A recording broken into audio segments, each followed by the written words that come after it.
Hey guys, this is Gamaliel.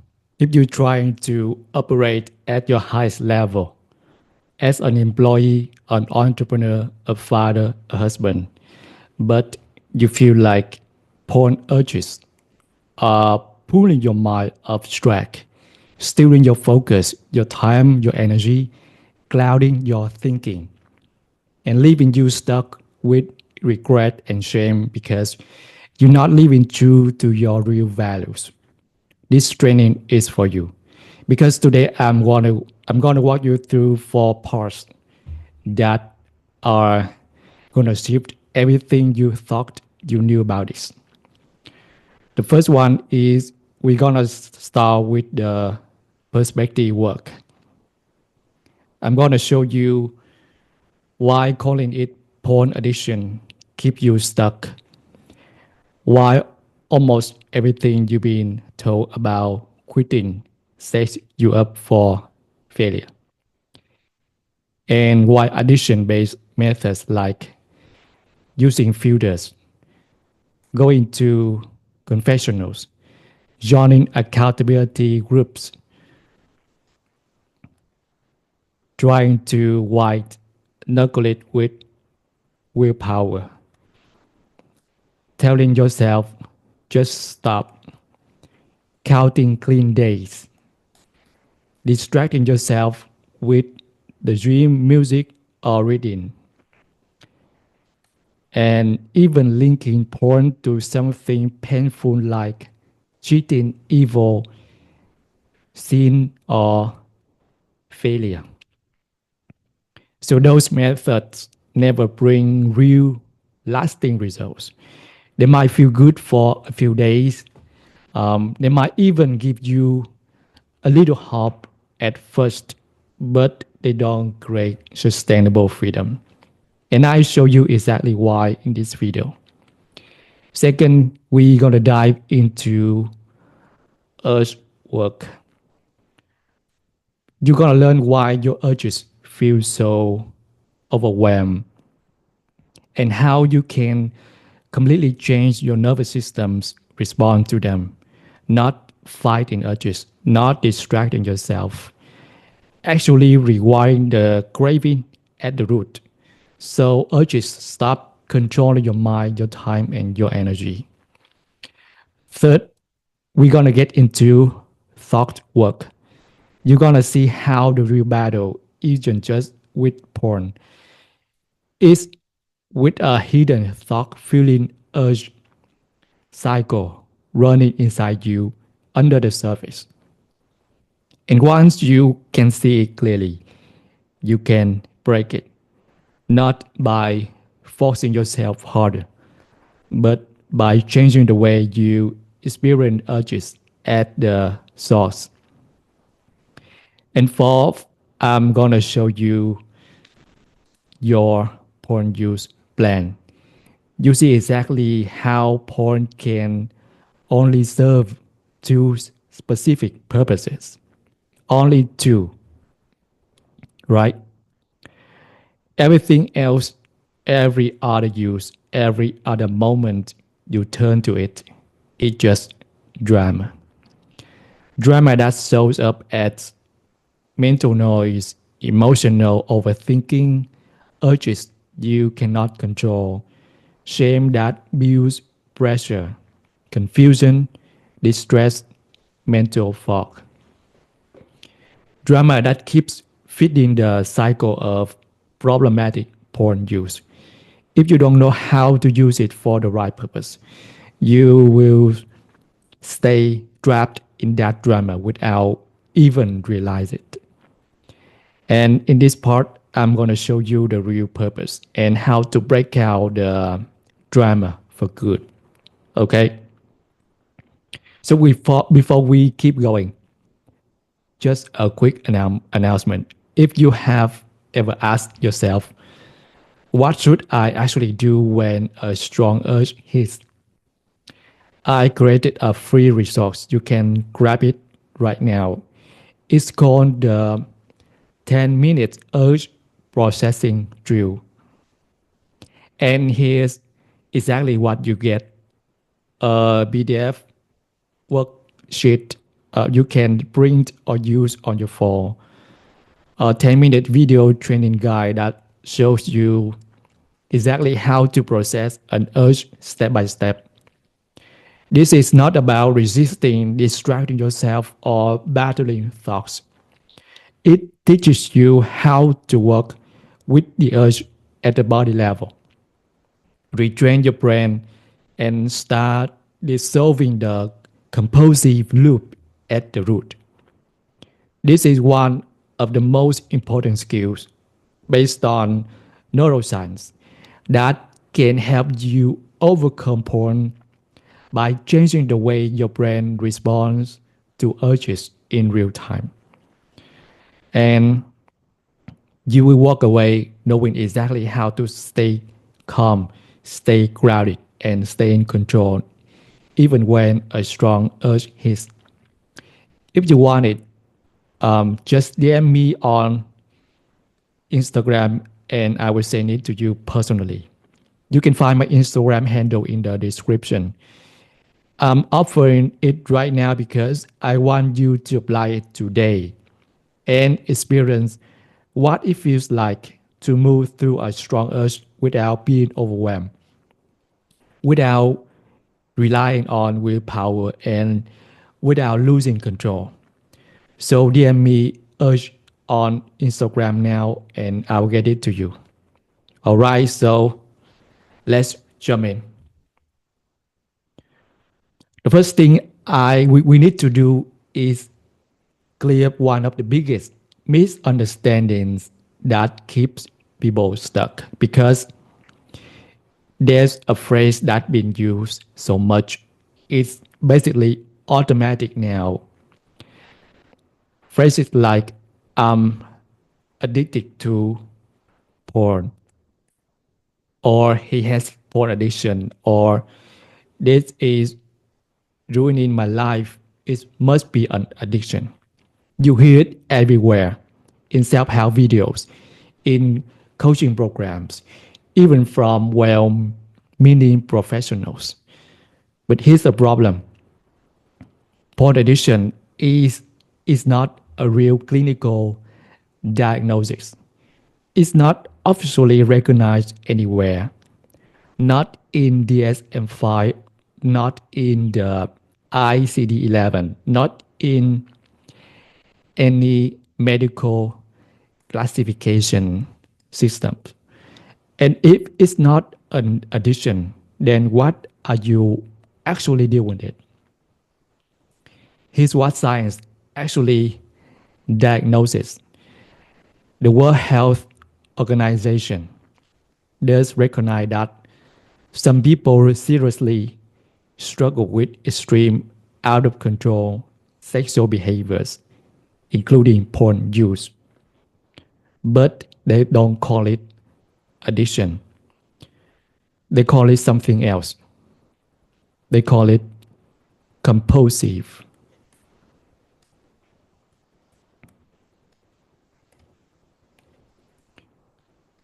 sexual behavior disorder.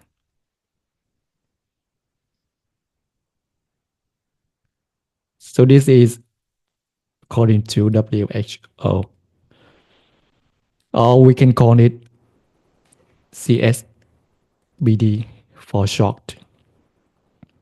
That's the real medical term used by the ICD-11, and this is where everything starts to shift because CSBD is not categorized with substance addictions.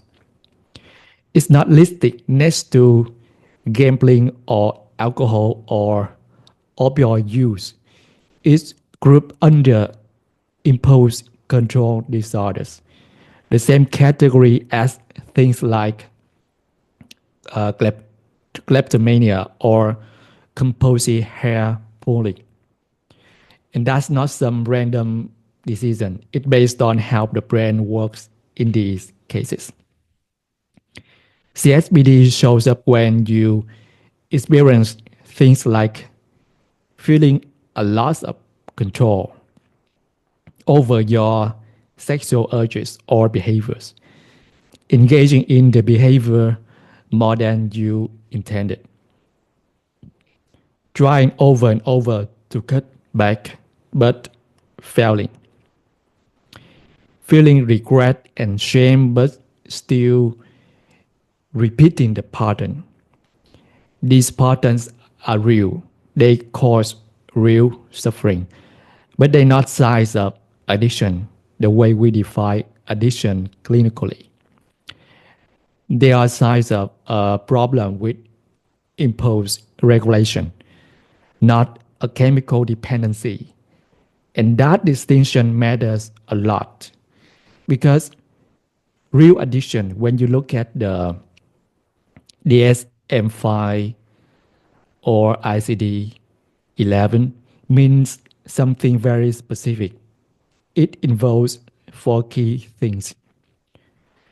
The first one is impaired control, using more than intended, strong cravings, repeated failed attempts to stop. Two, social impairment, neglecting work, school, relationships. Three, risky use, continuing the behavior even when it's obviously harming you. Four, tolerance and withdrawal, needing more and more to get the same effect, and feeling physically sick when you stopped. And the last piece is huge. True addiction involves physical or neurological withdrawal, a dependency cycle that locks your brain and your body into a trap. And porn doesn't meet that standard. There's no peer-reviewed evidence that showing that porn creates real physical withdrawal symptoms. No evidence of escalating chemical tolerance like you see with drugs. No withdrawal process like what you experience with alcohol, nicotine, opioids, or even true behavioral addictions like gambling. So now let's talk about the brain because a lot of people get confused here. Yes, neuroscience shows that heavy porn use can affect the reward system. You will see changes in dopamine pathways in habit loops and impulse control circuits, right? But here's the key. These changes are also found in non-addictive disorders like OCD, binge eating, and other impulse-driven conditions. So just because the brain is involved doesn't mean it's addiction. The brain is involved in everything. It adapts to whatever you repeat. And when you stop repeating it, it rewires. That's not addiction. That's called neuroplasticity. Let me write down.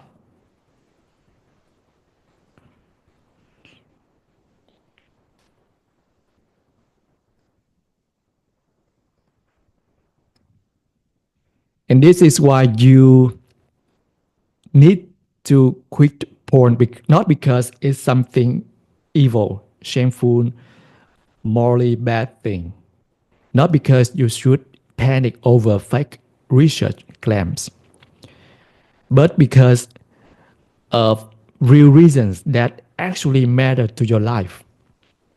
Reasons like you want to use your sexual energy to create more fulfilling relationship instead of pouring it into a screen.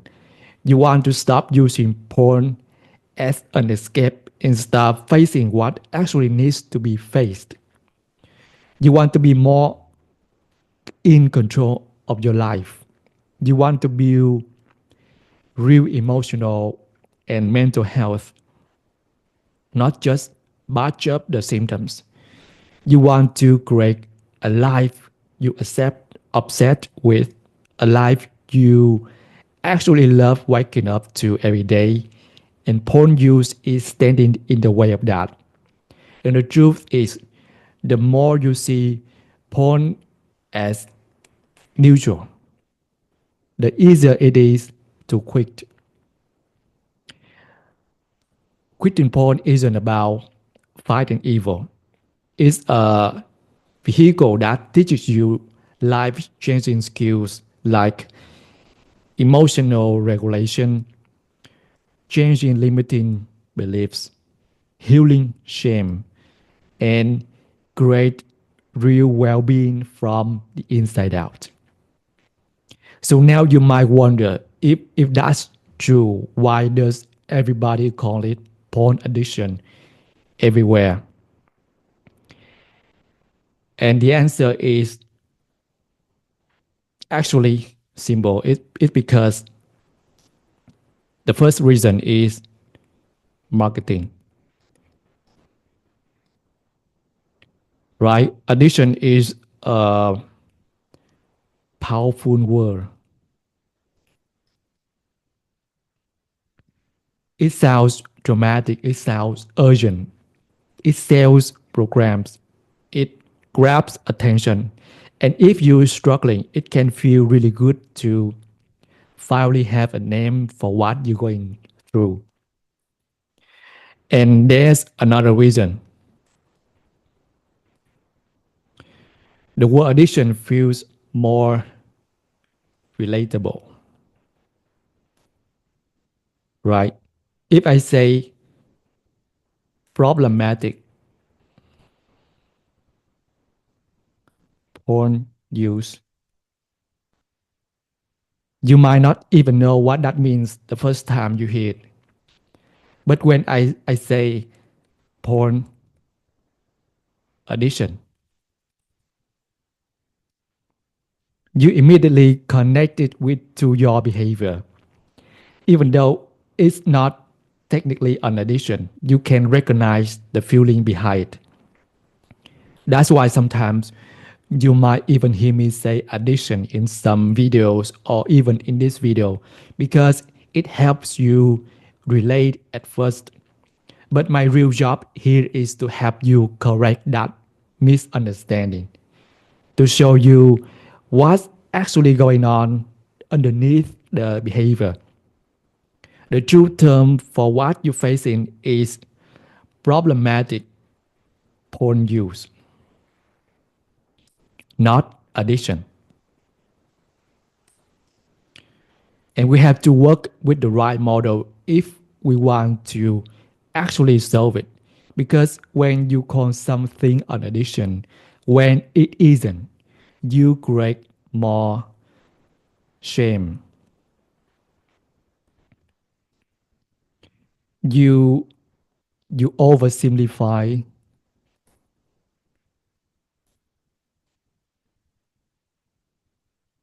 the real root issue. And worst of all, you end up using the wrong treatment approach. And that's what happened to me. Let me tell you a little bit about what I did. So when you look at my life from the outside, you think I had it on together. I was climbing the corporate ladder, working across Russia, the UK, and the US at big multinational companies, doing well, building a great career as a senior technical writer. But behind closed doors, it was a totally different story. I was stuck for 20 years. I was trapped in a pattern of porn use that I couldn't break. And here's the thing, society makes makes it seem like porn habits only happen to guys who are not ambitious, guys who are lazy, guys who have nothing going for them. But that's not true at all. Just like alcohol, just like drugs, porn can pull anybody in. Doesn't matter how smart you are, doesn't matter how driven you are, doesn't matter how successful you look on paper. It got me too. I was living a double life. If you saw my resume, everything looked great. But inside, I was consumed by urges that nobody else could see. My mind was running at maybe 60% of what it could have been. Most of my mental energy, the energy I needed for my goals, my marriage, my purpose, was getting hijacked every single day by urges. I didn't know how to stop. And it wasn't just mental. My marriage started falling apart. I couldn't connect with my wife the way I used to. And the more time passed, the more I could feel important milestones slipping away from me.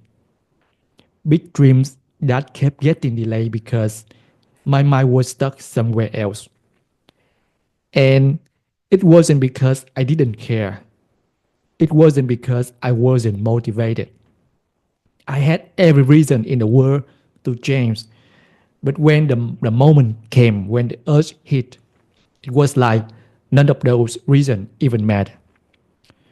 The same cycle kept playing out: relapse, self criticism, shame, promise to do better, and repeat. And if you're watching this right now, I'm guessing you know exactly what that feels like. You probably try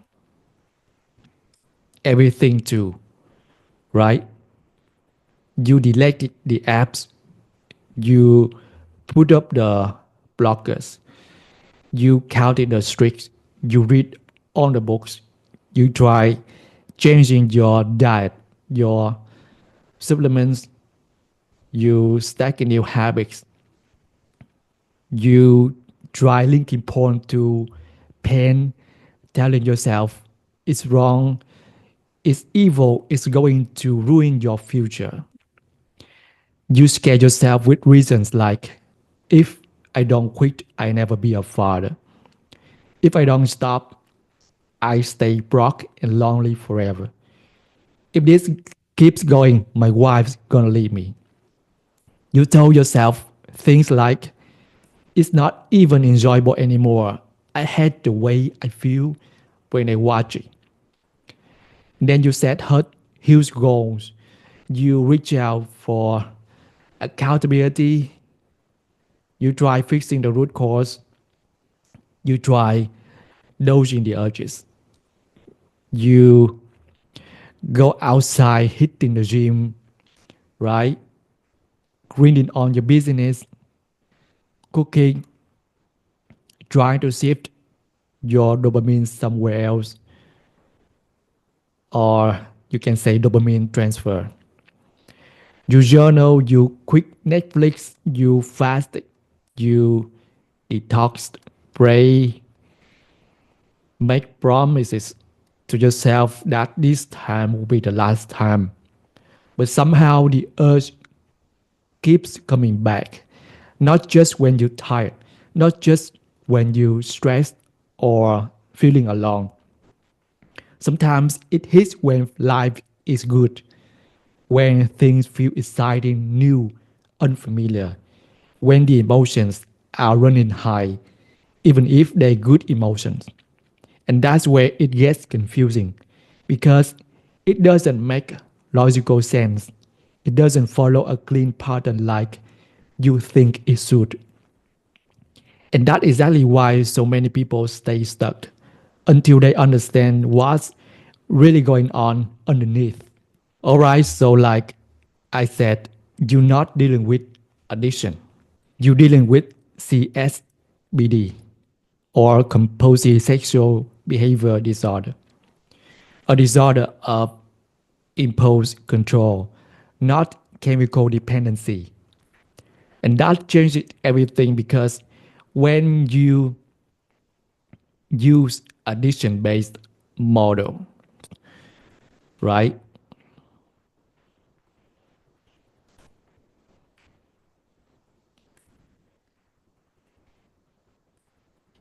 Addiction based models to try to solve compulsion driven behavior, here's what actually happens.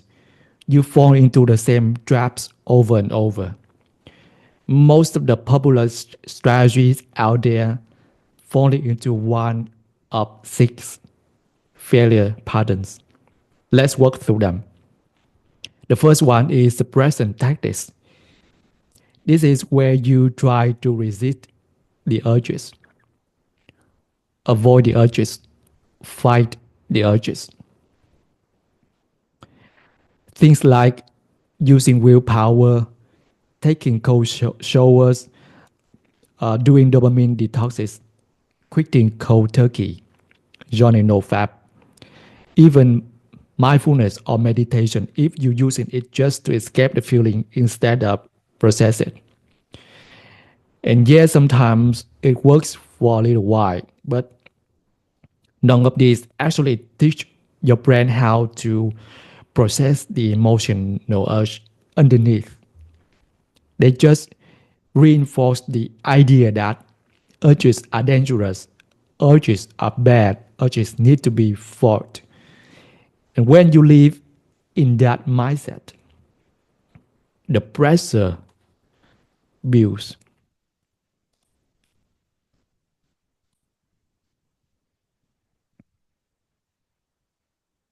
until eventually relapse feels inevitable.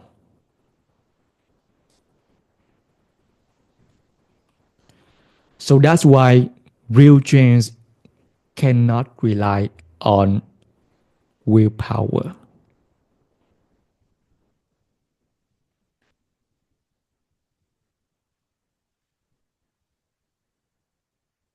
You cannot rely on willpower. You need a system that actually cuts ties with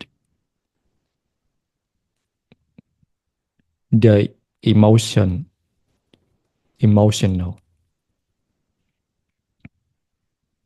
urges. So it doesn't feel like something you have to fight anymore. The second, substitution habits.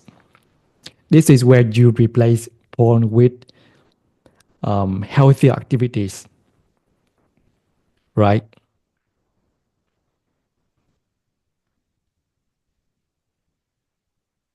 You hit the gym, you listen to music, you call a friend, you try to distract yourself with something else. But it's the same pattern.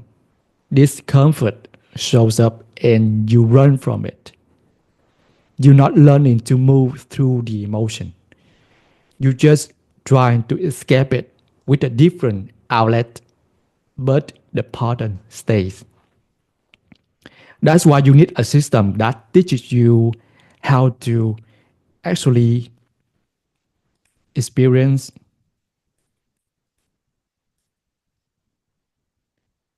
your emotions with emotional maturity so you can finally break that condition loop. The third one is same based model. This is where you try to quit using guilt, fear, moral pressure. You tell yourself porn is cheating. You tell yourself you betraying your values. You convince yourself you're a bad person if you mess up. And at first, it might feel motivating, but long term, it backfires because shame doesn't just sit there quietly, It creates pressure. It makes you want to hide. It disconnects you from yourself. And once you stuck in that emotional weight, that guilt, that fear, that self disgust, your brain looks for relief,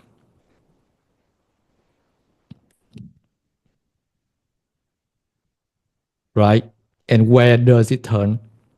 Right back to the thing you were trying to quit. It turns into a vicious cycle. You feel shame for using porn. You try harder to abstain. Then something happens. You sleep, you you sleep up, you relapse, you feel even more shame, and then you go back to porn again, trying to cope with the very shame you were trying to escape.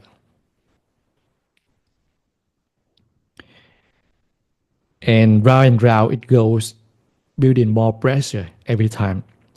That's why you need a system that actually helps you heal the shame.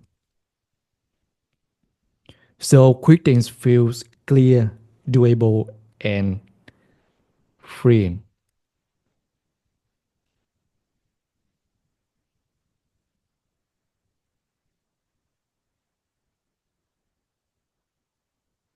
Not like you constantly battling your own self worth. That means creating a healthy, honest relationship with your sexuality based on your values, not fear. It means dropping the myths. It means seeing slip ups as feedback, not as identity damage. So you can keep moving forward without dragging shame behind you every step of the way. Number four, control systems. This is where you try to control the behavior without changing the internal system.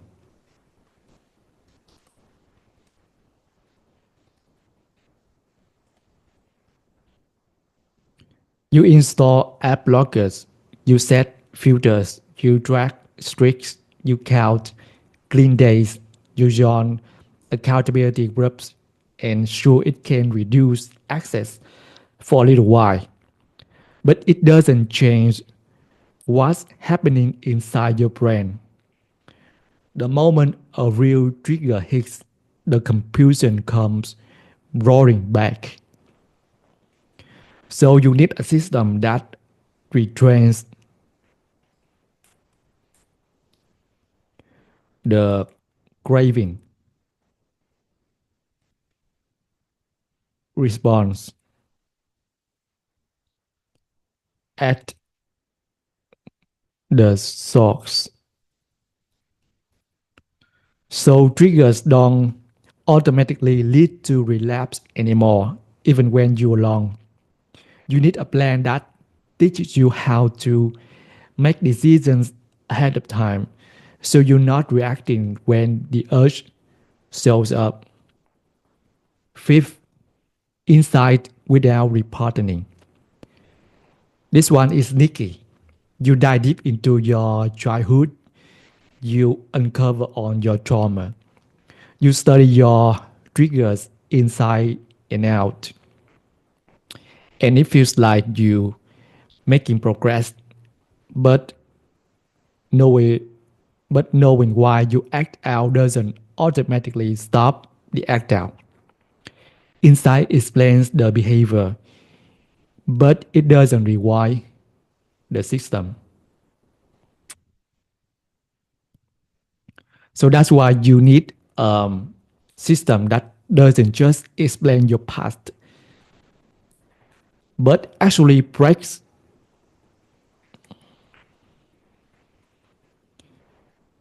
the conditioned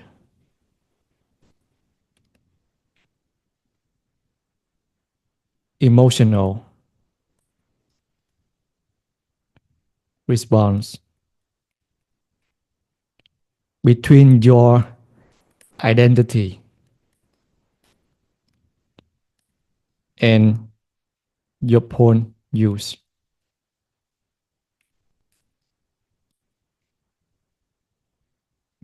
That creates space for real healing. That helps you rebuild the beliefs you need to truly move forward. Sixth, motivation based models. Setting huge goals, trying to stay super inspired, chasing your best self. It feels amazing when you are on the high. But motivation alone doesn't change the underlying system. If the craving is still active, if shame can still hijack you after a single sleep, if your nervous system still treats urges as something dangerous to be avoided, then on that big purpose, it just turns into more pressure,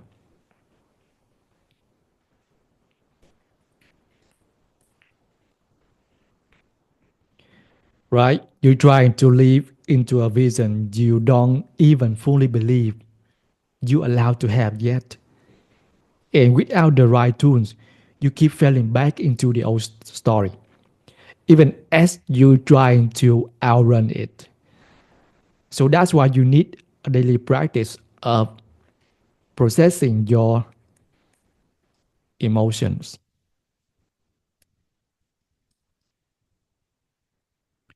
overcoming discomfort, and train your mind to open up to new possibilities.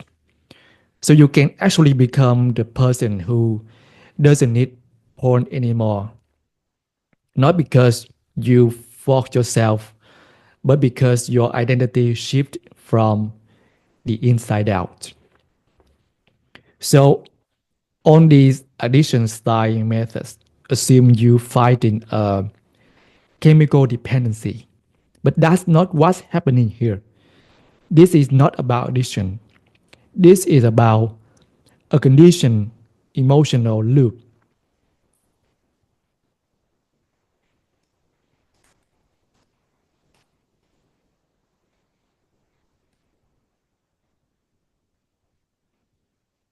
right?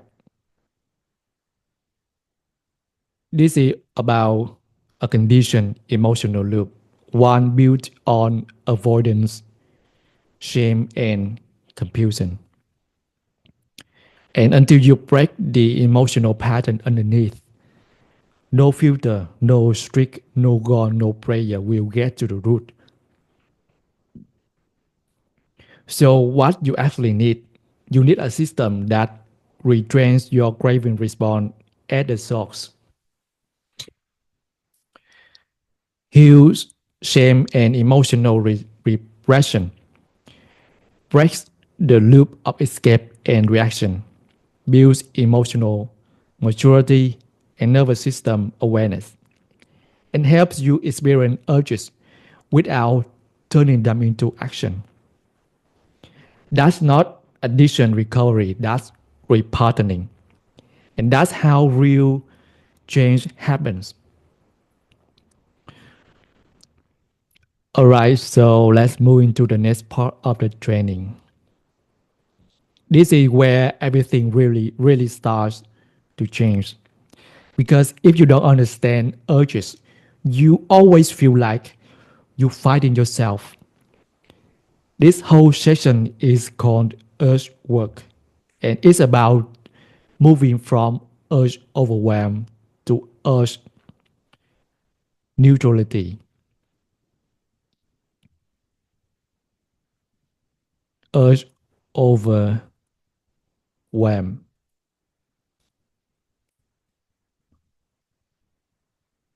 to urge neutrality.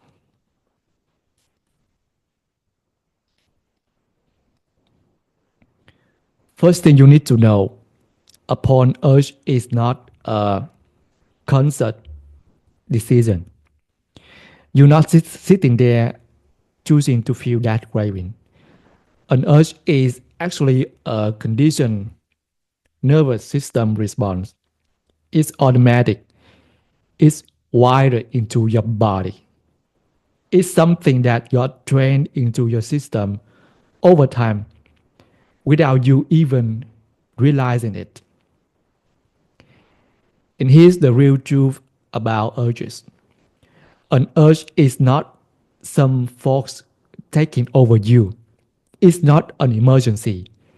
It's not a command you have to obey. It's not proof that something's wrong with you. An urge is just a vibration in your body, created by a thought in your mind. It feels real, but because it shows up physically, you can feel it, you can notice it, but it's not dangerous. And once you really see that, once you stop being afraid of the feeling itself, and you stop making urges bigger than they are, you start to see them clearly for what they actually are. They are just sensory echoes. Sensory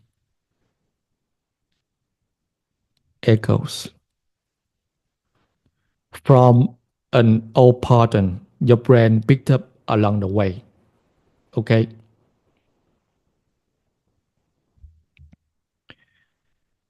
And now let's break down how this works. Back in the 1800s, there was a scientist named Pavlov. You probably heard of Pavlov dogs, right? He ran a really simple but powerful experiment. He rang a bell every time he fed his dogs. At first, the bell didn't mean anything to the dogs. It was just a random sound. But after a while, the dogs started to associate the bell with the food. And pretty soon, just hearing the bell made them start salivating, even when no food was there. Their brains had linked the sound of the bell and the food together. The sound triggered the body's reaction automatically without any conscious choice. And guess what? The exact same thing happens to us. Modern science even backs it up. There's a quote from the National Library of Medicine that says humans must be sensitive to both meaningful and coincidental relationships between events in the environment to survive. Classical conditioning, also known as associative learning, is an unconscious process where an automatic conditioned response becomes associated with a specific stimulus.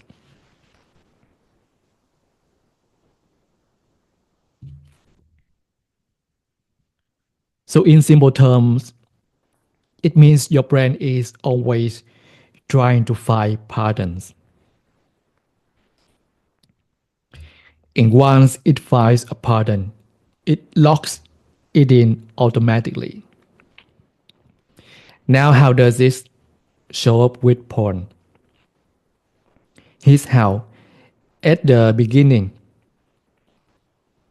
porn gave you a surge of dopamine.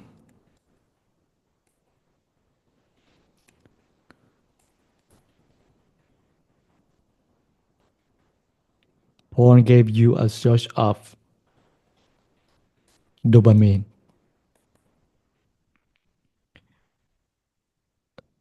pleasure,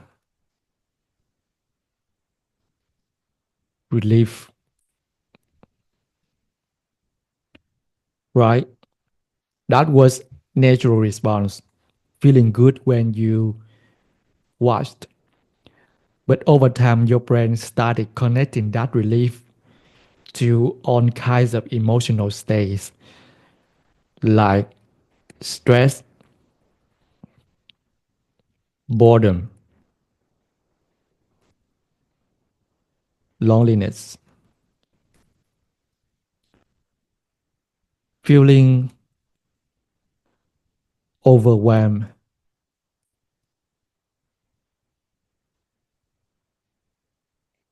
even feeling good, like celebrating excitement,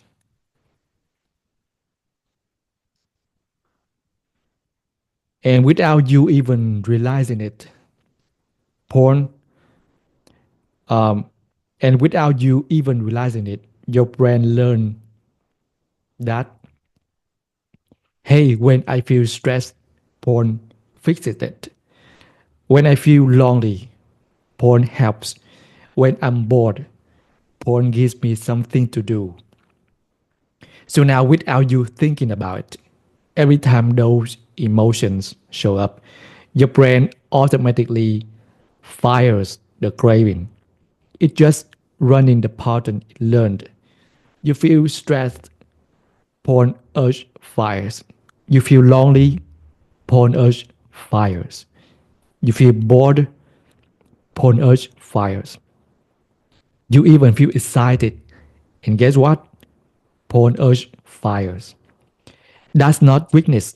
That's not a lack of willpower.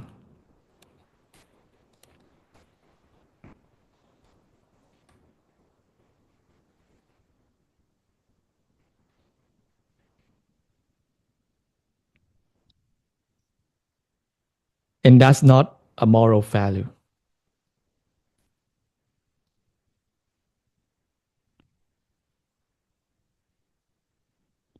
It's just conditioning. It's your nervous system doing exactly what it was trained to do. That's why the urge feels automatic, even when you really don't want to give in, even when you know the consequences, even when you care deeply about quitting. So it's not about caring more, it's not about trying harder, it's about understanding. Your nervous system is firing a conditioned response.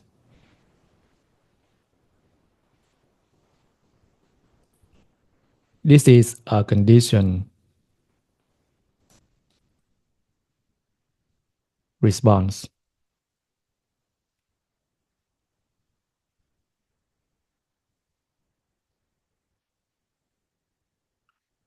It's running the same old pattern again and again, and until you go in and retrain that pattern, until you rewire the way your body and brain react, nothing really changes. So before we go deeper, I want to give you a really important framework that's gonna change the way you see this entire process. This is actually a leadership model.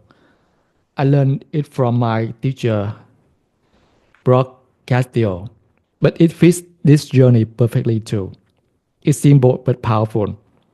Commitment, courage, capability, and confidence. That's the real path you have to work. First, you make a commitment. You decide you done. You decide you want something better. And then immediately after that commitment, you have to step into courage, because right after you commit, you're gonna get slammed with emotional discomfort. And if you don't know that's coming, you think you're doing it wrong, but you're not. You're exactly on track. If you stay, if you move through that discomfort without running, you start building capability. You start developing emotional maturity, nervous system strength, true resilience, and from that capability, real confidence grows. Not the fake kind of confidence where you hype yourself up, the real kind, the kind of you feel in your bones. So, how do you apply this framework in your quitting porn journey? Let's break it down step by step. At first, when you decide to quit,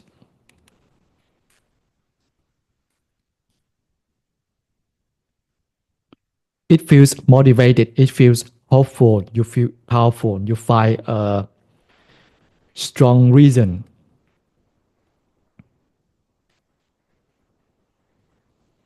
right?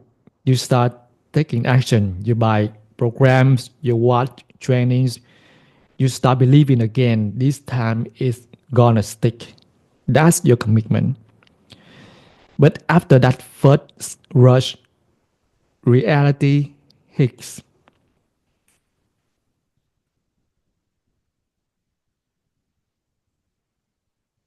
And by reality, I mean this: you start feeling everything you were using porn to avoid, the loneliness, the boredom, the frustration, the sadness, the restlessness. You realize quitting isn't about blocking websites or setting up filters. It's about facing raw emotions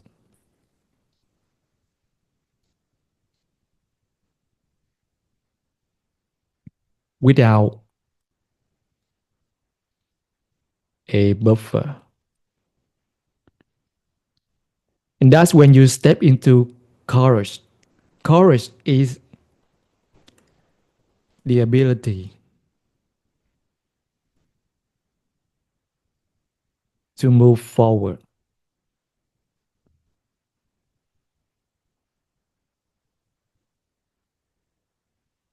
despite feeling discomfort.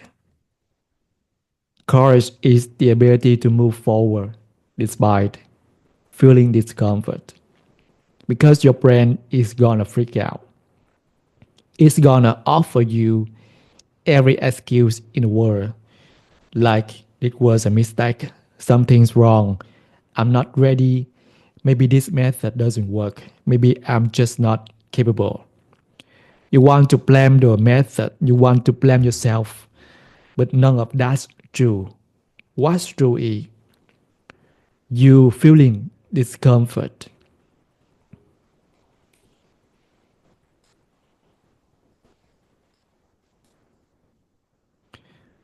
And discomfort is not a problem. Discomfort is the process. If you expect yourself to feel good the whole time, you will quit. If you expect discomfort, you keep moving, right? Expect discomfort, you will keep moving. Everything I just said here is about the mindset, the right mindset of quitting porn. Okay?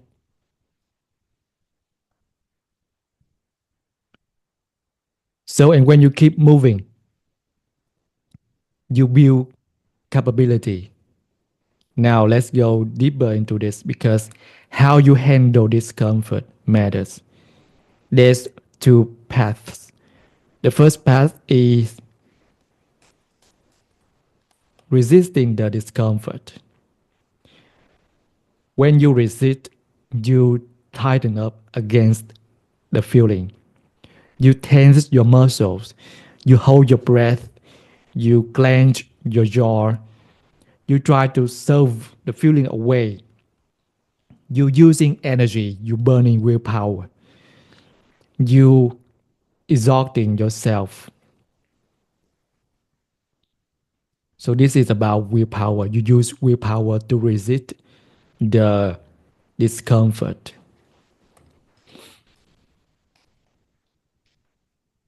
Sorry.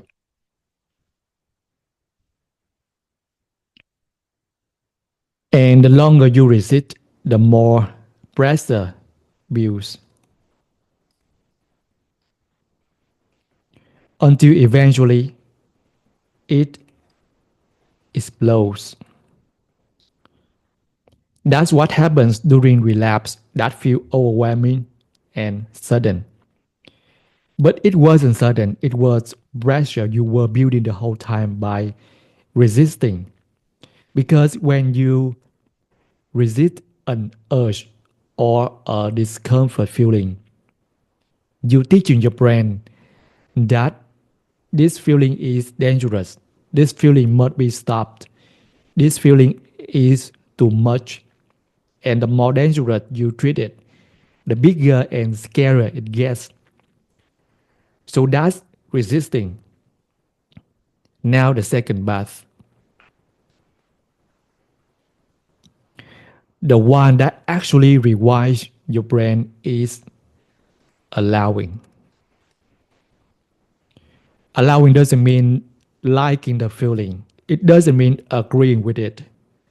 It just means you let it be there.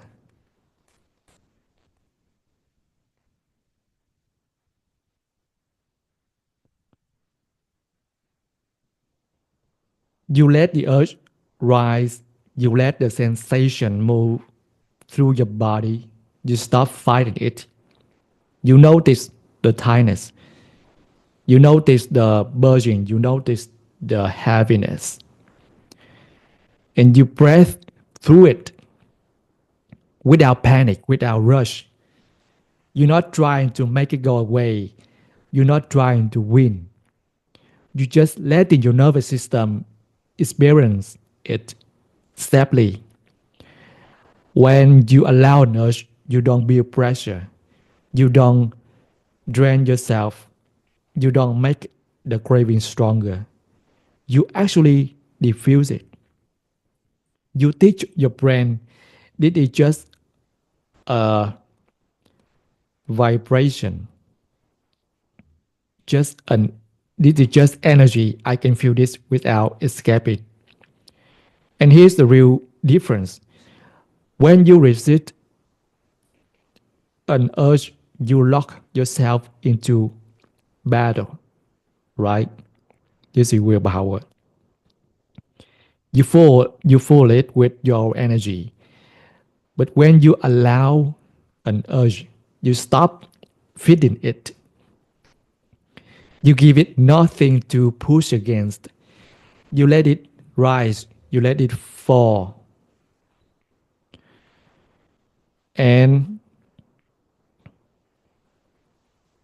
you stay grounded the whole time.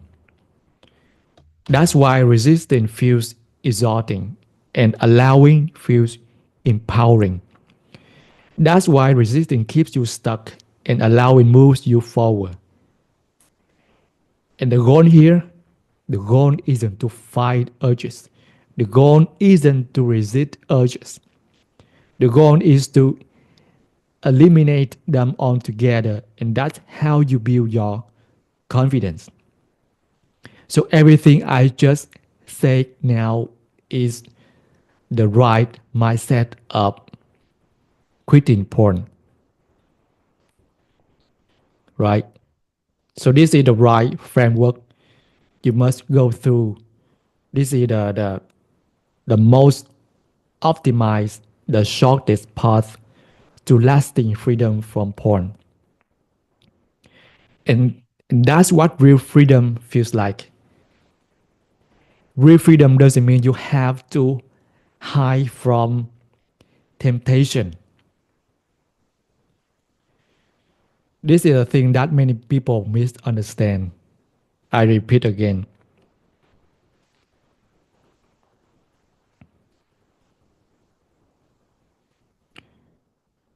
Right? Freedom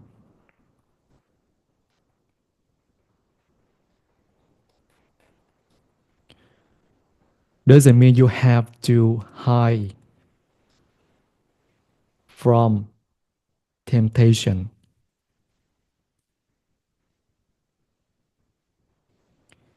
It doesn't mean you have to block every website or count every clean day like a prisoner. Real freedom is, for example, if someone doesn't have nicotine dependence, right?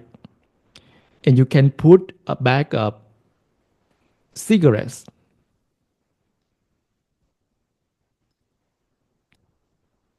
in front of them and they just don't need it, they don't crave it.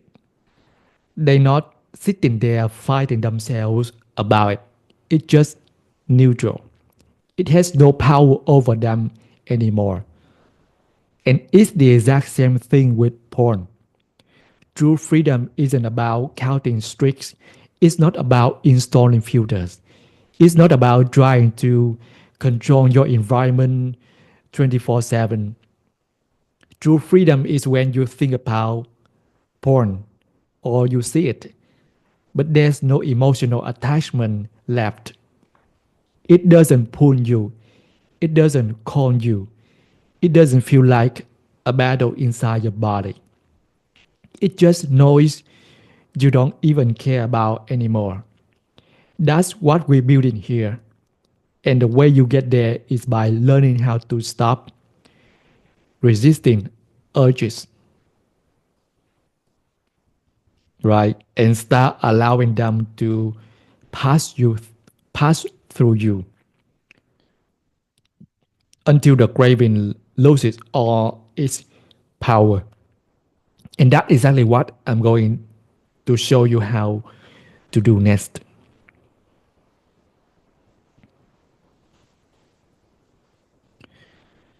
All right, so now that you understand the difference between resisting and allowing, let's break down exactly how to make that shift.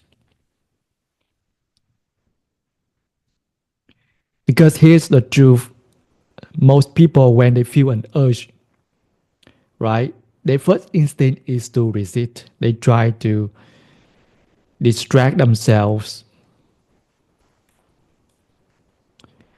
They tense up.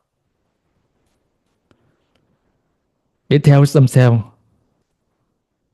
no, no, no. They try to outthink it. They just run away.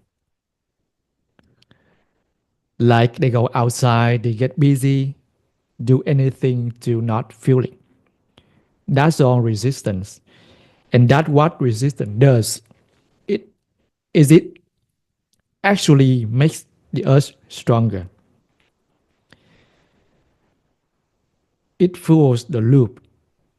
When you resist an urge, you teach your brain that the sensation is dangerous.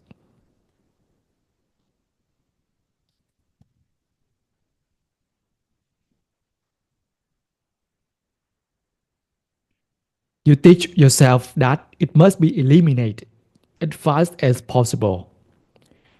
And every time you resist, you wire the craving deeper. You give it more power. You turn it into something bigger than it actually is. But if you want to break the pattern for real, you have to shift from resistance to allowance. And what does allowance mean? It means you let the urge rise, you let it stay, you let it pass without acting on it, right? You let it pass through your body. You don't fight it, you don't fix it, you don't feed it. You just let it be there like a wave passing through. And here's the beauty of it. Every time you allow an urge without answering it, you start rewiring your brain. You start breaking the emotional attachment that used to control you. You start rebuilding trust in your body. You start lowering the intensity of future urges without needing to battle them. Allowance is not weakness, allowance is not inaction. Allowance is deliberate.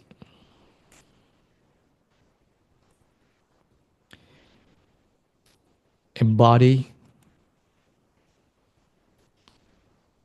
exposure. It's you saying, I'm not running anymore. I can handle this. I don't need to escape my own body.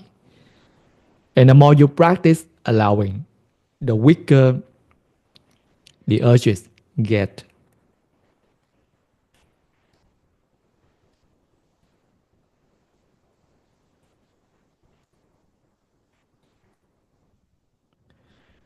Not because you fought harder, but because you stopped giving them power. So now let's talk about how you actually do this in real life, step by step. So the first step is you name it. When the urge rises, don't just react. Pause for a second and name it in your mind, right? This is, you say to yourself, this is a porn urge. Simple as that. Why? Because when you name it, you create separation. You're telling your brain, this isn't a command, it's just a signal. It's just energy moving through me. And that alone, just naming it, starts giving you back control. Second step, pause. Before you do anything, pause for 5 to 10 seconds. You're not avoiding the urge, you are stepping into awareness.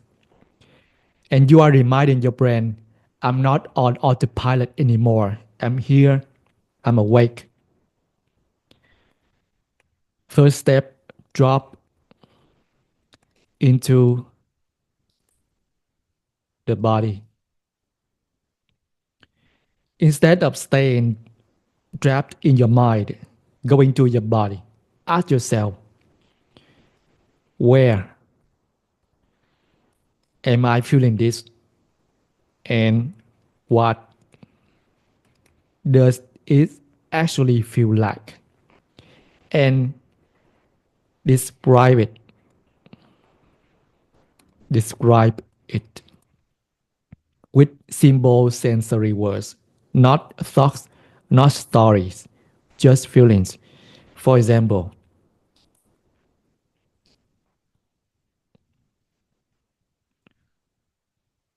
tightness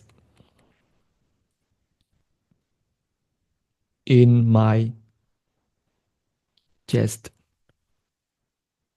buzzing in my hands, heat in my neck, etc. Like pressure behind my eyes or fluttering in my stomach. If you don't feel anything right away, that's okay. A lot of people don't because porn taught you to disconnect from your body for years. This is how you start reconnecting, not through thinking, but through sensation,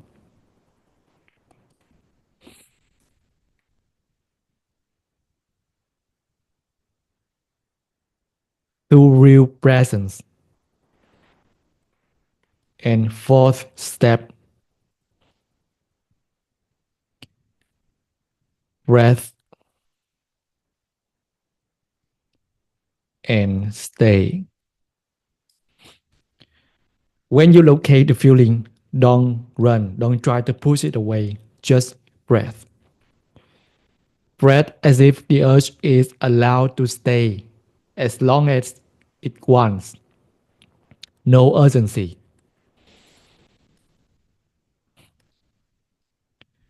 no fixing, no trying to win.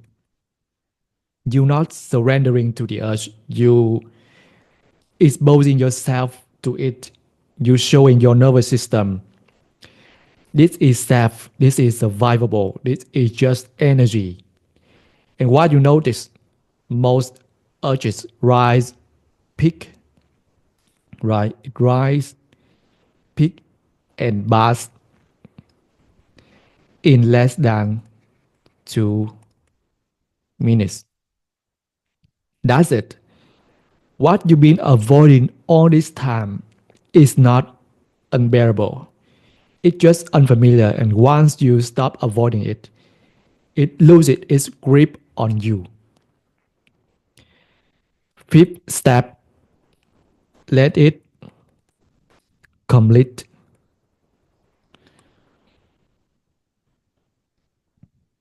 without reward. This part is crucial. You don't act, you don't distract, you don't substitute. You just let the wave complete itself naturally.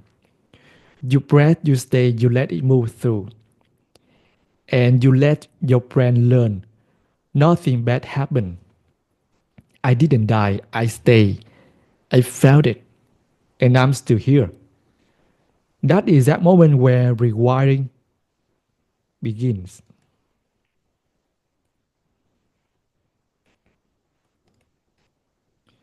That's where the craving starts to lose its roots.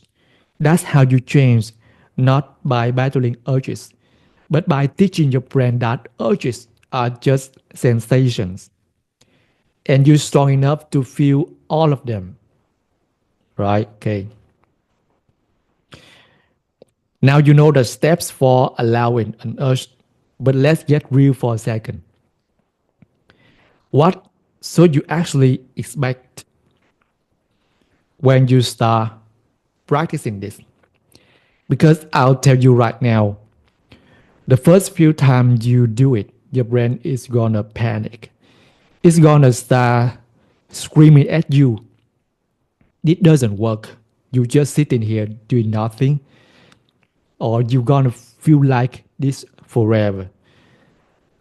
And or come on, just watch this one time and start again tomorrow. So those are not truth. That's not logic. That's the urge talking. That's your nervous system kicking and screaming because it not used to you staying. And when that happens, you don't need to argue it, right? Remember, you don't need to argue with it. You don't need to explain anything to yourself. You don't need to negotiate. You just let it speak, let it scream, let it say every ridiculous thing it wants to say, and you do nothing. You don't fight. You don't fix it. You just watch.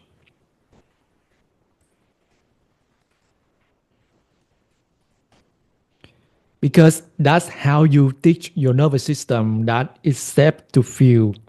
That's how you teach your brain, I don't have to run anymore. And when you do that, the urge will pass. It always does. And when it passes, you realize you're still here, you're still standing, you didn't need to escape, you didn't need to obey, you didn't need to lose yourself.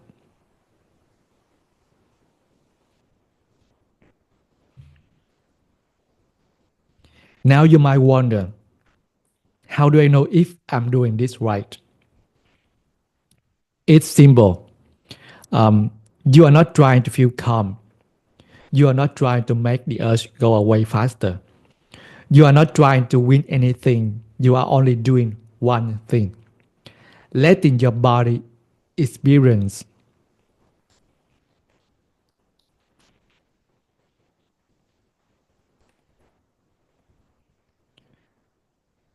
the sensation of the urge without escape. That's it. You know you're doing it right when you feel uncomfortable, but you stay. The urge rises and eventually weakens. You feel more grounded afterward, even if just a little. You start to notice you're more in control not by force but by presence. And here's something else you need to know when you're tracking your progress. You are not tracking how many days you stay clean, right? Not tracking clean days. You are not tracking how long you resisted. You tracking one thing. How many urges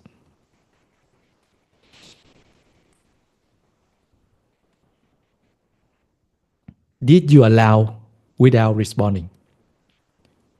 That's the scoreboard, not 30 days clean, not 90 days strict. The real win is I allowed 100 urges without answering them.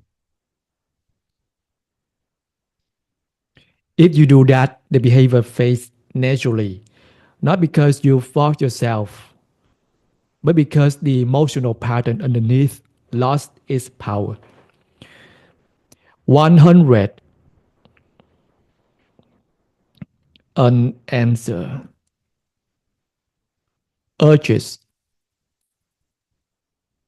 means identity change. This is really important. This is the most important idea in this whole training.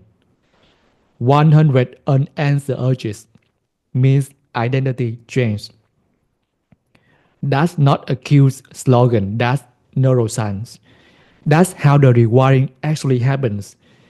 This is not a technique, this is not a gimmick. This is a full neurological transformation. One more important thing, not all urges are gonna feel the same. Some of them will feel massive, like life or death.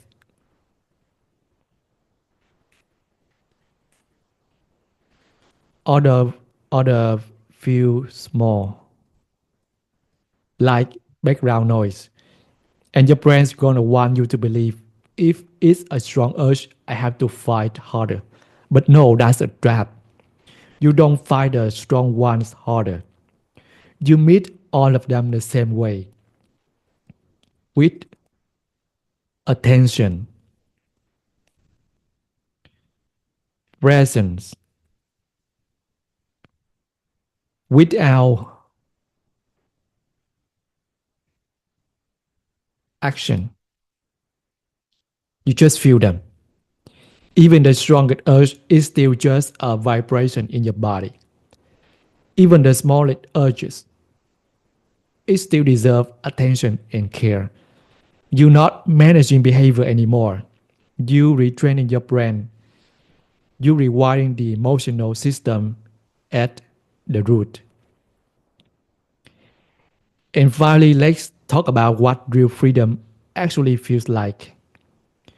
Because a lot of men and women think, right, freedom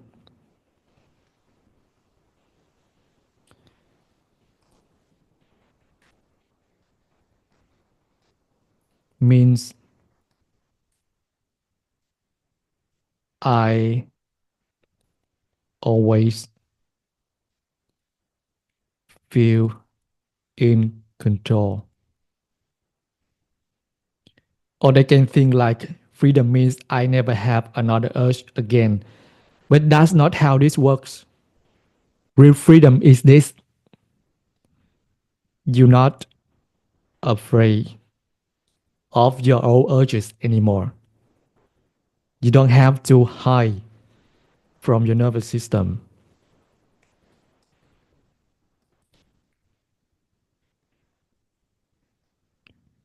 You can feel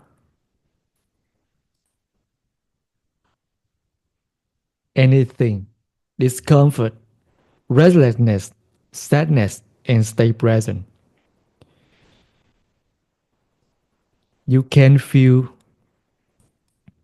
an urge come, but you don't feel like you have to act on it. It's just like background noise. It's just like hearing a car alarm outside.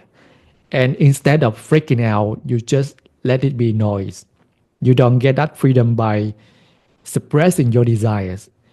You get it by dissolving them through exposure. You get it by retraining your brain over and over again. This feeling isn't a threat. I don't have to obey it. I can handle all of it. That's the work you're learning to do now. And that's what's gonna make everything else possible. And now that you know how to work with urges in your body, it's time to take it even deeper, because urges don't just come out of nowhere. They don't just randomly happen. Every urge you experience starts with a sentence in your mind. It starts with a thought. And a lot of time that thought happens so fast, so quietly, so automatically, you don't even notice. You just feel the urge, you just feel the emotional pull, and you think, where did that even come from? But if you slow it down, if you peel it back, there's always a thought first, always. And until you learn how to catch that thought, to reveal it, to observe it, to question it, you're gonna keep acting out patterns that don't make sense to you. So that's what thought work makes possible. Thought work gives you the ability to catch the moment before the spiral starts, to recognize, sorry,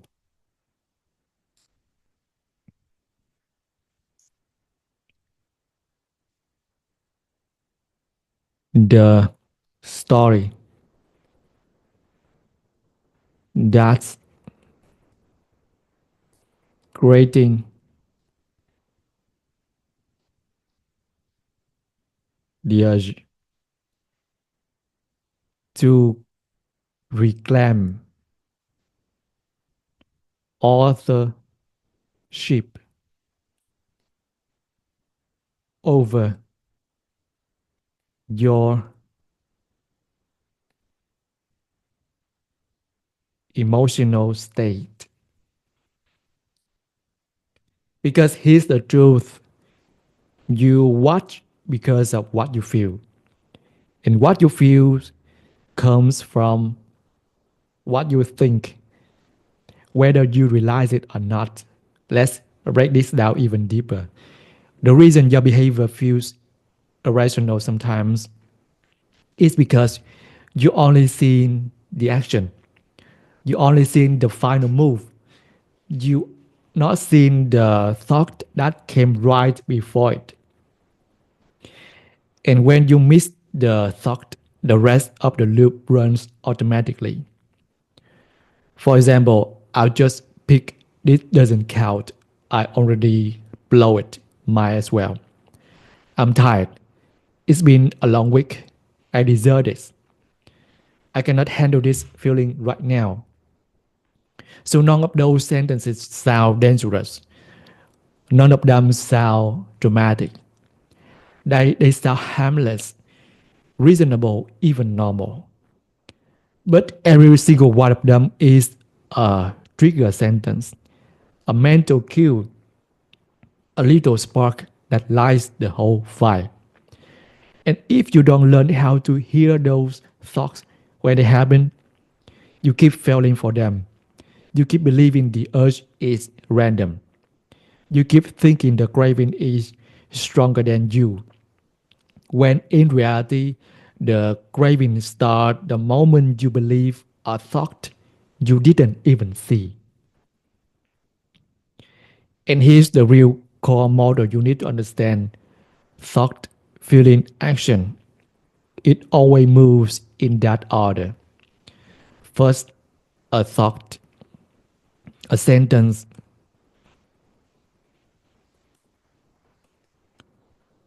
in your mind, often so fast you barely notice. Then a feeling, an emotion kicks in, maybe tiredness, anxiety, restlessness, shame, and that emotion triggers the urge. That compulsion to watch, to escape, to numb out, and finally the action, opening the tab, clicking, watching, going through the motions almost without thinking. That's the whole loop. And if you can interrupt the pattern at the thought level, you can stop the interrupt the pattern at the thought level. You can stop the whole thing before it even builds. You don't have to fight the urge in your body. You don't have to battle willpower at the action stage. You cut it off at the source. But if you miss the thought, if you don't catch it, then the feeling, the urge, and the action just unfold automatically, because that's the way your brain has been wired to move. And that's why learning to hear your mind, to catch the sentences your brain offers, is one of the most powerful skills you will ever develop. Because once you can see it, you can change it. And when you change the thought, you change the feeling. And when you change the feeling, you dissolve the urge before it even has a chance to grow. All right, now, so let's talk about the real practice. How do you actually start revealing the thoughts behind your urge, right? How to review the thoughts behind your urges. Here's how simple it is. Whenever you feel an urge rising, or even after you already acted, just pause for a second and ask yourself, what was I thinking right before this happened? Not to jerk yourself, not to beat yourself up. You're not looking for mistakes. You're looking for patterns. You playing detective because at first it's gonna feel really vague. You probably think, I don't know, it just happened. But if you stay with it, if you really sit for a minute and listen underneath the emotion, you start to hear it. You hear the voice you usually miss. And that voice, it always has a sentence. It always has a little script is running. Start writing them down.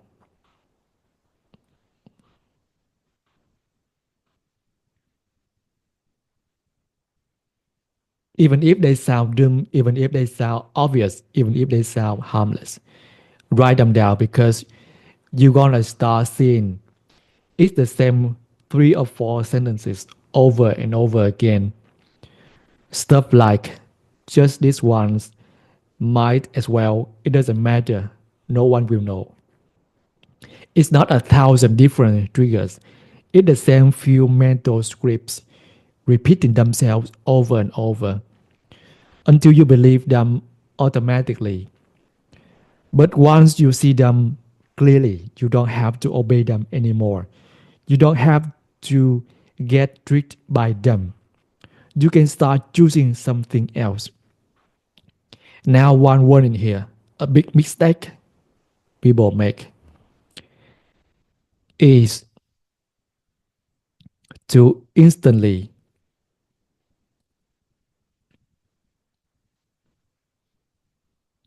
change the thought.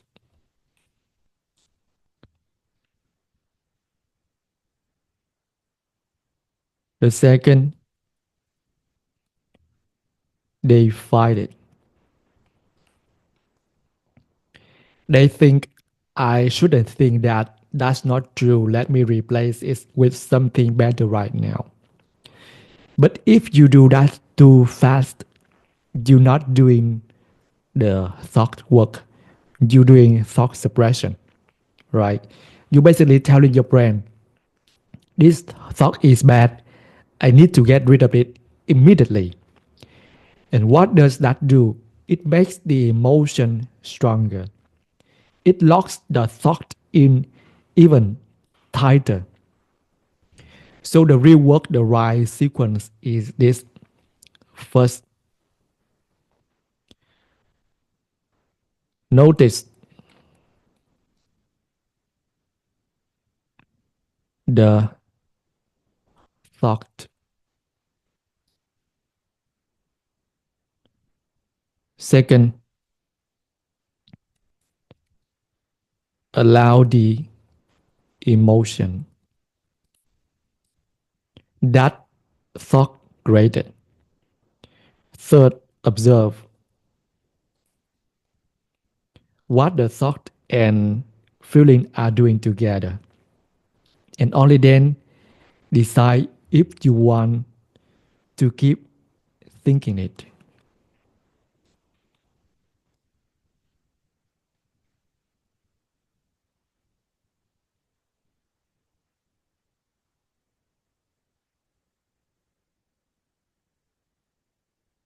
Okay, let me repeat the right sequence again.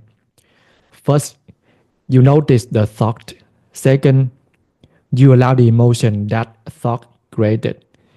Third, you observe what the thought and feeling are doing together. And only then you decide if you want to keep thinking it. You're not here to argue with your mind. You're not here to battle your brain. You're here to understand it. Because understanding, not force, is what creates space. A space is what gives you real freedom to choose. And this brings us to something powerful, right? Uh, that is thinking on purpose.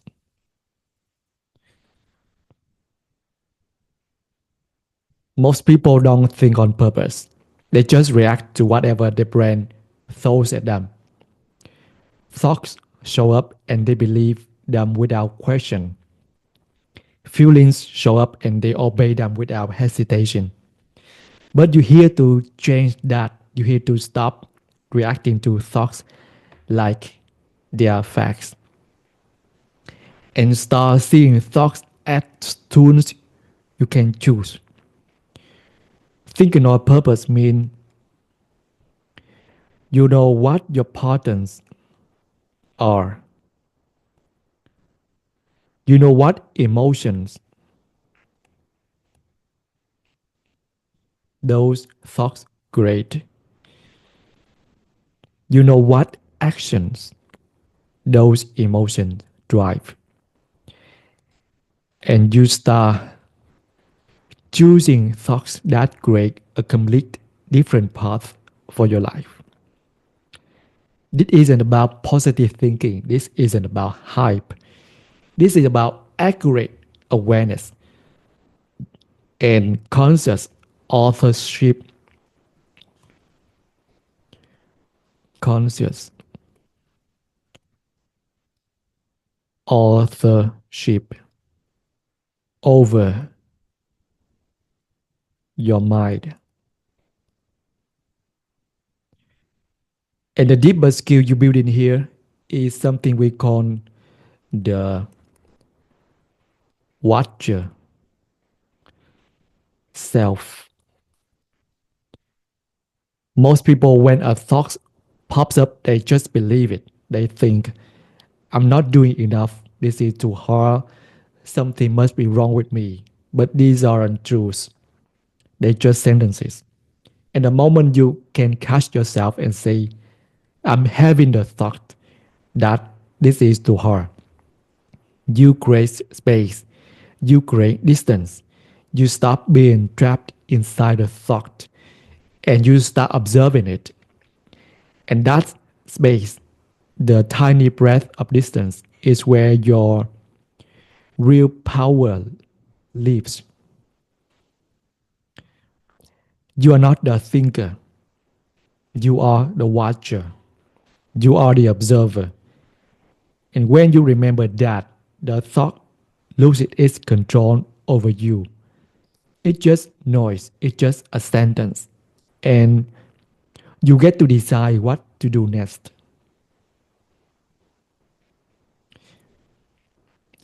Now let's go even deeper because it's not enough to just notice the thought. You also have to learn how to describe the emotion that the thought creates. And this is where a lot of men and women get stuck. They say things like, I'm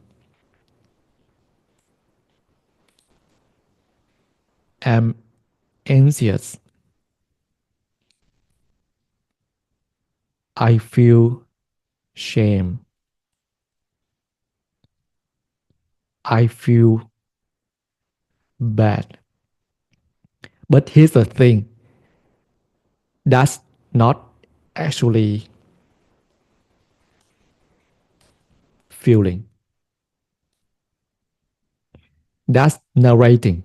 That's labeling from the mind, not dropping it into your body. Real emotional processing doesn't happen through labels. It happens through sensation. You have to get underneath the label. You have to ask yourself, where this in my body? What does it actually feel like? And when you do that, use real sensory words. Describe it like you describing the weather. For example, it's tight, it's heavy, it's buzzing, it's hot, it's sharp, it's fluttering. It feels like a pressure, it feels like a loom, it feels frozen. Simple, physical, no analyzing, no storytelling, just presence. Because that present, that moment where you just feeling, not thinking, is what breaks the thought feeling spell. It's what stops the old loop from running automatically.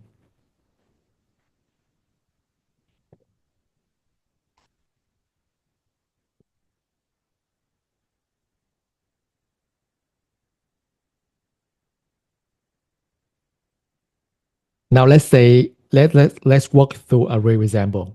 Let's say the urge hits you. You pause, you ask yourself, what was I thinking just before the urge showed up? And you realize I was thinking this week has been too much. That thought creates the feeling of exhaustion. Exhaustion triggers the urge. The urge make the decision feel automatic. That's the pattern. Thought, feeling, action. Now you pause again. You drop into your body. You feel it. Maybe there's a weight in your chest. Maybe there's a fog behind your eyes. Maybe your shoulders feel heavy. You let it be there. You breathe into it. You stay present with it. And from that place, you ask, do I want to keep thinking this thought? Not because you forcing yourself to think something different, not because you battling yourself, but because now you awake. You're not trapped inside the automatic loop anymore. You observing it, and when you can observe it, you can choose again. That's the real turning point. That's the shift. And this is important to understand. The goal of this work is isn't to have a better thoughts. It's not about making yourself super positive all the time. You will still have thoughts, you will still feel discomfort. Your brain will still throw old stories at you. But now you don't have to live inside them. You can look at them and say, there's a thought, there's the emotion, there's the urge. And then you can decide, am I following this or not? That's what makes thought work different from self help hype. It isn't about being more positive, it's about being more free. It's about stepping out of the automatic loop and stepping into authorship over your own mind. Okay, now we stepping into the final part of this training. Let's talk about your porn use plan. Okay? Because when you once you understand what's really going on with porn in your brain, you can start making decisions with way more clarity, way less drama. And it all starts with this one key idea. Pornography is a secondary reward. So here what that means. In neuroscience, rewards to are split into two big categories. So first you have primary rewards. These are things directly tied to survival, things your body is wired to need, like food, sex, warmth, connection.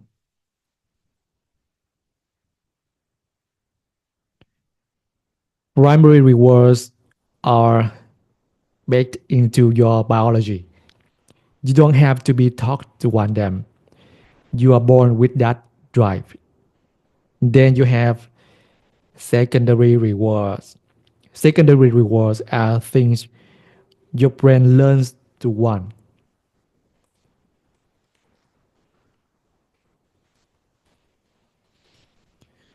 because they get associated with those primary needs. Stuff like money, social status, achievements, pornography, all of them are secondary rewards. It's not the end goal, right? It's not what your brain is actually chasing. What your brain is chasing is the bodily sexual stimulation.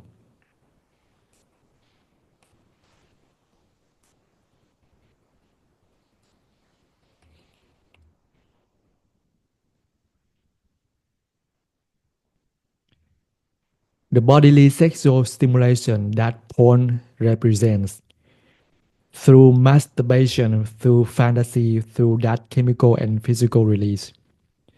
Porn is just the shortcut.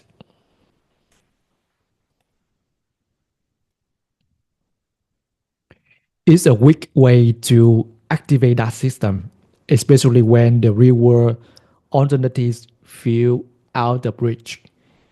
And when you understand that, everything changes because you realize your brain is not addicted to porn itself. Your brain is seeking primary rewards underneath. This isn't just semantics, this is a complete correction of focus.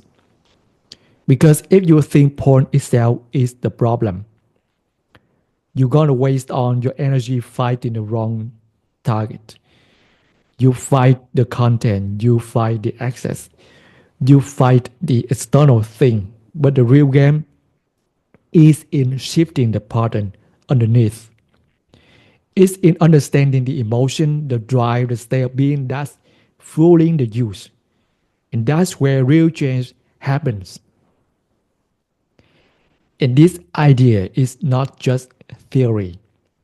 It matches exactly how people actually use porn in real life. Think about it. Most people don't open a porn site just look at the images. They don't just sit there and watch videos for fun. They open porn sites with a purpose to stimulate themselves, to seek orgasm through masturbation. Right? Let me write down. They open porn site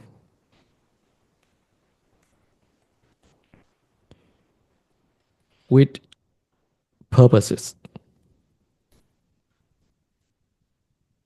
Right? They don't just sit there and watch for fun. There are purposes. The first is to stimulate themselves. The second is to seek orgasm. The third is to escape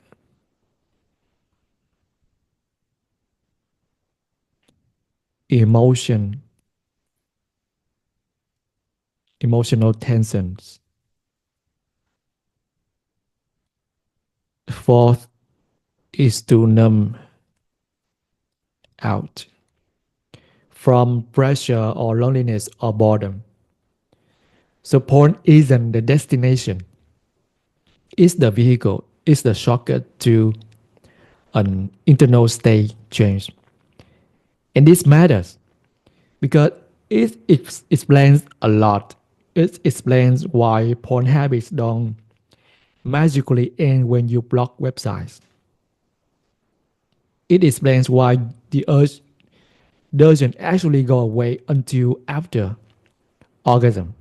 Because the brain wasn't trying to look at pixels, it was trying to achieve a chemical shift. And it explains why most attempts to quit fail because they don't focus on because they focus on surface behavior, not the emotional and nervous system patterns driving it. Your brain isn't craving porn. Your brain is chasing a deeper internal sensation. And when you understand that, you unlock a way more targeted, way more powerful path to recovery. And here's another layer you need to know: how your brain processes porn versus real sex. Because not all rewards are processed the same way in your brain. Modern neuroscience shows that depending on whether the reward is primary or secondary, different brain regions get activated. So when it's a primary reward,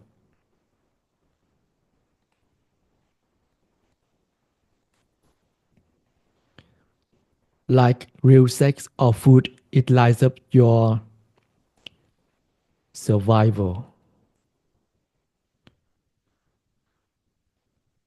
circuits.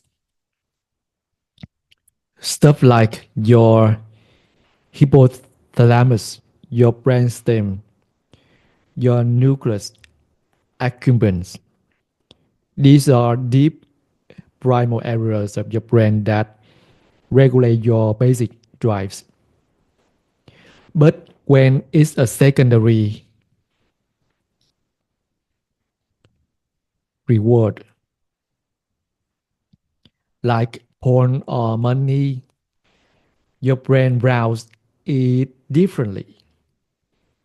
It activates your associative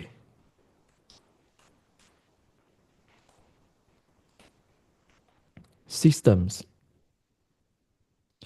the areas involved in planning, prediction, and learned behavior. So, porn, it doesn't directly stimulate your survival brain. It's interpreted through secondary, symbolic pathways. It's not hitting the same hardwired drives the way real intimacy does. It's a learned association, not a biological necessity.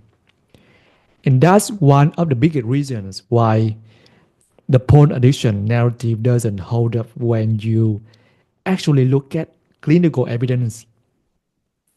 Addiction to primary reinforcers like drugs or direct sex addiction show strong physiological dependency.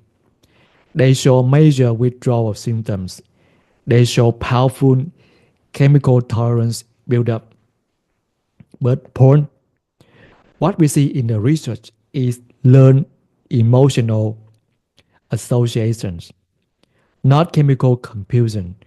That distinction is huge. Now, let's clear up another big fear that a lot of you guys have.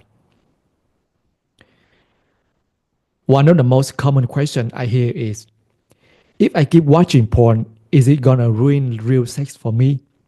And I get it. It's a scary thought. But here's what the neuroscience actually says: no, it won't ruin it. Here's why. Pornography and real sex, they process completely differently inside your brain. They activate different brain regions. They produce different hormonal and emotional responses. They carry totally different levels of sensory and interpersonal engagement. They connected, yeah, but they're not interchangeable.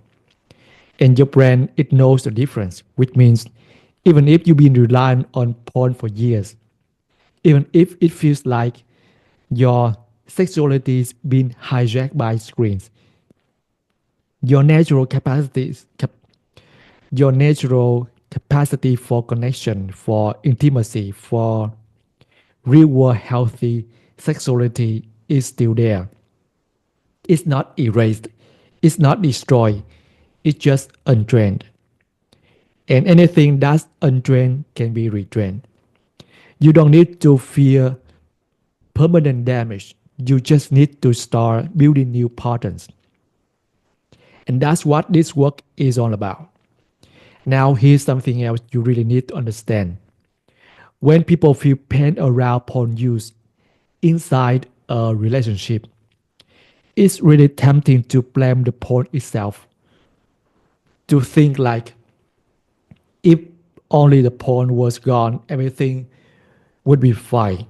But when you actually look at the research, the story is way more complex. The research doesn't show consistent harm from porn use alone. What matters way more is the context and the relationship dynamics happening underneath. The deeper questions are: is there emotional disconnection between the partners? Is there secrecy, hiding, avoidance? Is there a lack of shared effort around intimacy and communication? But here's the truth: if it's not the porn itself, it's what's happening underneath the porn use that shapes the outcome. Some people use porn openly, honestly, and still have strong, connected, deeply intimate relationships. Other people use porn secretly, shamefully, as a way to escape from a relationship that's already feeling distant or painful. And that secrecy, that emotional escape, that that's what creates the disconnection. The real issue isn't porn as a substance.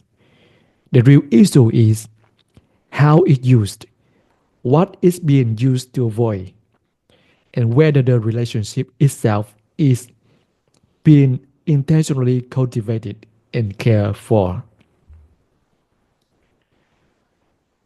Let me check the Zoom a little bit.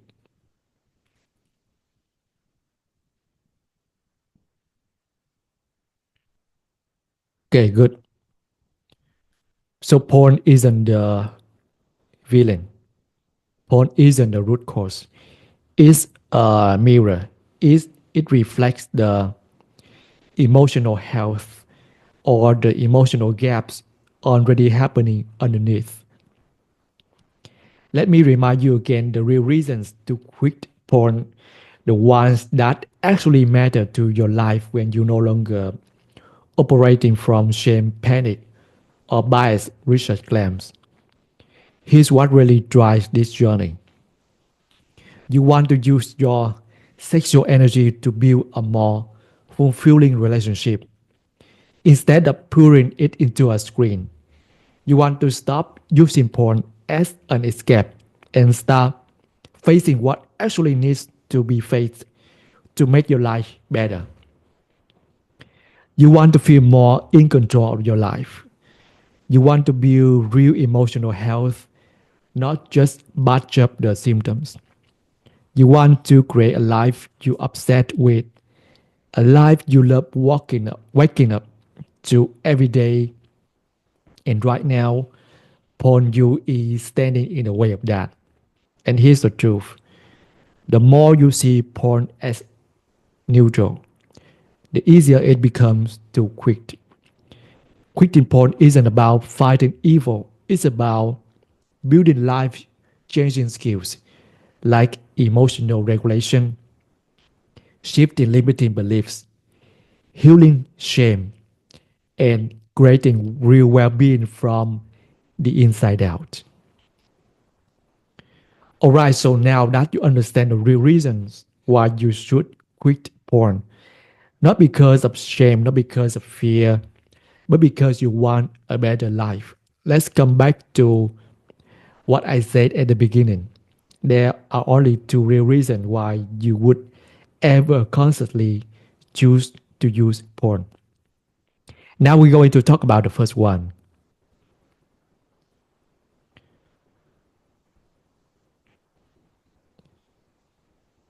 The first reason is for healing trauma. This is not for fun. This is not for entertainment. This is not for pleasure seeking. It is only for healing deep trauma. And if you use it for anything else, if you use it outside of this specific healing purpose, it can actually do more harm than good. You have to be very clear about that before you even begin. Now, for a lot of trauma survivors, especially those who have experienced sexual abuse, assault, or body based violations, there is often a deep struggle, struggling to feel connected to their own bodies, struggling to feel safe when they experience arousal, struggling to feel reconnect with their sexual selves at all. Traditional talk therapy can help you understand your trauma in your mind. It can help you process it cognitively, but trauma doesn't just live in your thoughts. It lives in your body. It lives in your nervous system. It shows up during intimacy. It shows up when you experience arousal. And that's where, when used consciously and intentionally, porn, very specific kinds of porn, can become a tool to help you bridge the gap between disconnection and true embodied healing. But it has to be the right kind of material. It has to be real world, authentic, natural, not heavily produced, not addictive, not made to exaggerate or fake anything. It should show real connection, real emotional safety. It must be made with full permission, not leaked, not secretly recorded. And it must not cross moral boundaries. No forbidden relationships like what's warned about in Leviticus 20. When you choose material like that, it can help you open a safe window into intimacy where there's no pressure on you at all. Give you a kind of mirror so you can actually see what emotionally safe, body positive, and mutually pleasurable sexual experiences can look like in real life. Reintroduce yourself to sexual pleasure, but in a way where you are completely in control of the pacing, the setting, and when you engage or stop. And when and I want to make it very clear again. This is not about chasing sexual pleasure. This is not about getting off. This is not about numbing out. It's not about distracting yourself. This is to restore a sense of ownership over your body, to rebuild your sense of internal safety during arousal, to rewire your beliefs about worthiness, desirability, and consent, and to help your nervous system relearn how to stay calm and present when intimacy is happening.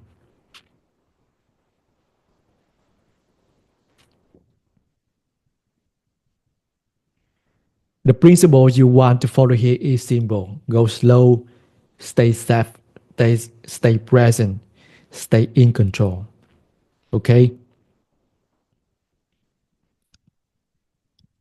Now let's move to the second reason you why someone might constantly choose to use porn. And again, this is not casual, this is not entertainment, this is not something you do mindlessly. This second reason is about healing or deepening partner intimacy. There's actually a lot of research behind this, and what the studies show is really interesting. Porn use can either weaken the a relationship, or it can actually strengthen it. And the difference is not about whether you watch or don't watch. It's about how you use it and why you use it. For example, a 2016 study found that when people watch porn alone, it was linked to lower relationship satisfaction, lower intimacy, and lower commitment. But when couples watch porn together, they reported intimacy level just as strong as couples who didn't watch at all. Another study, 2018 long 2018 study showed that if one partner start watching porn alone, the chances of divorce double from 6% to 11%. But strangely enough, it also showed that couples who watch porn daily together were actually less likely to divorce than couples who never watch at all. So, what does that tell us? It tells us that frequency isn't a problem. It's not about how much, it's about whether porn is a shared experience or a secret escape. And this is confirmed by a lot of other research, including therapist commentary and meta analysis. The problem is not porn itself, the problem is emotional dynamic underneath it. Are you using it to avoid each other, to escape real intimacy, to cover up unmet needs? Right? Let me write down. For the secret escape, you use it to avoid each other, to cover up unmet needs, or are you using it constantly to build connection, trust, and open communication? In short, porn use in a relationship is a mirror. It reflects the emotional and relational climate that already exists. If porn replaces connection, it will erode intimacy. But if it's a share, but if it's shared constantly, it can actually enhance trust, expand expression, and even help repair sexual strain. So now, what does it mean if you want to use it in a healthy way? It means we don't need to moralize porn. We don't need to treat it as evil. We don't need to ban it out fear. Instead, we can treat it as a neutral medium, something whose impact depends completely on context, consent, and communication. And just like I mentioned earlier when talking about trauma healing, the kind of porn used here must follow the same rule. It must be real, it must be raw, it must be authentic. It must be real world intimacy, not fake performances, not exaggerated, not hyper stimulating digital content. You're not looking for fantasy. You're looking for something that feels grounded and human. Okay? So, all right, now before we wrap this up, I want to remind you something really important. We're not here to promote porn, and we're not here to attack porn either. We're not on either extreme. We don't come from the side that says porn is amazing, it's healthy for everyone, it's an education tool, it's intimacy seeking, it's on good no matter what. And we don't come from the side that says porn is pure evil, it's sin, it's destroying your soul. You have to fight it like an addiction. Both of those extreme ways of thinking do more harm than good. Neither one actually helps you quit porn in a real, lasting way. What we're doing here is holding a neutral perspective. We see porn for what it is. It's not evil, it's not salvation. And that's why when you quit, you're not quitting because someone scared you. You're not quitting because someone shamed you. You're not quitting because it's sinful or bad. You're quitting because you want your energy to actually build your real life, right? You want your energy to actually build your real life, not be drained into a screen that gives nothing back. You quitting because you're tired of running from discomfort and you're ready to face what's real in you, even when it's messy, even when it's hard. You quitting because you know real power isn't about controlling everything perfectly. It's about staying steady inside yourself, even when the urge is strong. You quitting because you're not interested in short-term highs anymore. You're building real emotion, no strength, real emotional maturity that actually lasts when life gets tough.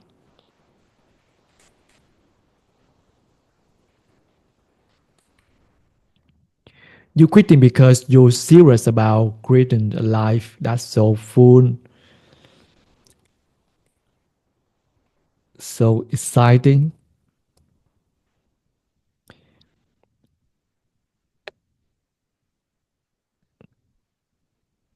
You quitting because you serious about creating a life that's so full, so exciting, so deeply satisfying.